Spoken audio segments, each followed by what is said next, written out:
সম্মানিত ভিউয়ার্স, সম্মানিত গাইডস, আসসালামু আলাইকুম।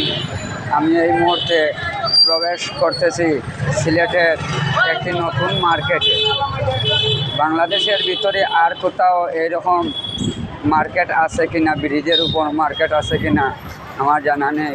আমাদের সিলেটের সৌন্দর্য এখন বিলীন হয়ে যাচ্ছে। একমাত্র বাংলাদেশের বিভিন্ন ডিস্ট্রিক্ট থেকে আগত শ্রমিক, পেশাজীবী, ব্যবসায়ী মানুষরা এসে সিলেটের মাইকেল ক্রিন 1800 সালে যেই ব্রিজটা মাইকেল ক্রিন লর্ড কার্জনের মাইকেল ক্রিনে উপহার হিসাবে দিয়েছিলেন এই ক্রিন ব্রিজ, এখন এই ক্রিন ব্রিজ জনসাধারণের জন্য উন্মুক্ত করে দেওয়া হয়েছে, গাড়ি ঘোড়া বন্ধ করা হয়েছে। কিন্তু এই ক্রিন ব্রিজে এখন যে প্রকারে ব্যবসা চলতেছে, ভেজিটেবল বা বিভিন্ন হকার ব্যবসা, আমরা সিলেটবাসী হিসাবে আমাদের আকুল আবেদন, সিলেট সিটির কর্তৃপক্ষ যারা আছেন এই ব্রিজের সৌন্দর্য বর্ধিত ঠিক রাখবেন, অক্ষুণ্ণ রাখবেন, এটার রক্ষণাবেক্ষণ সঠিকভাবে নিয়ন্ত্রণ রাখবেন।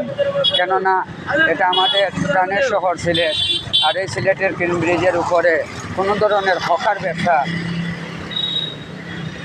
না বসে, হকার ব্যবসায়ীদেরকে উচ্ছেদ করে এই মাইকেল ক্রিন ব্রিজটাকে পুনরায় আগের মতন সৌন্দর্য, সিলেটের সৌন্দর্যর প্রতিফলক হিসাবে উজ্জীবিত রাখার জন্য কর্তৃপক্ষের কাছে আমার আকুল আবেদন।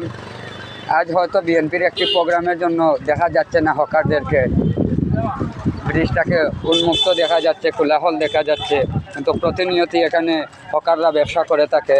তো কর্তৃপক্ষ বা ইউএনের কাছে আমার আকুল আবেদন, এই ব্রিজের সৌন্দর্য বর্ধিত থাকে যেন, রক্ষণাবেক্ষণ অক্ষুণ্ণ থাকে যেন, এটাই আমার আকুল আবেদন।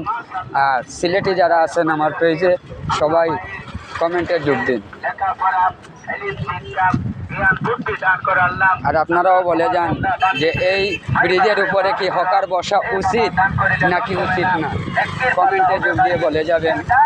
এটা হলো আমাদের সিলেটের প্রবেশদ্বার, আর এই প্রবেশদ্বারটাকেই আমরা সৌন্দর্য বর্ধিত রক্ষণাবেক্ষণ আমরা নিজ নিজ জায়গা থেকে, নিজ নিজ অবস্থান থেকে রক্ষা করব। এটাই হোক দৃঢ় প্রত্যয়। আজ এই নিয়ে আপনাদের সামন থেকে বিদায় নিয়ে যাচ্ছি। আমি রাহাত নূর কামরান।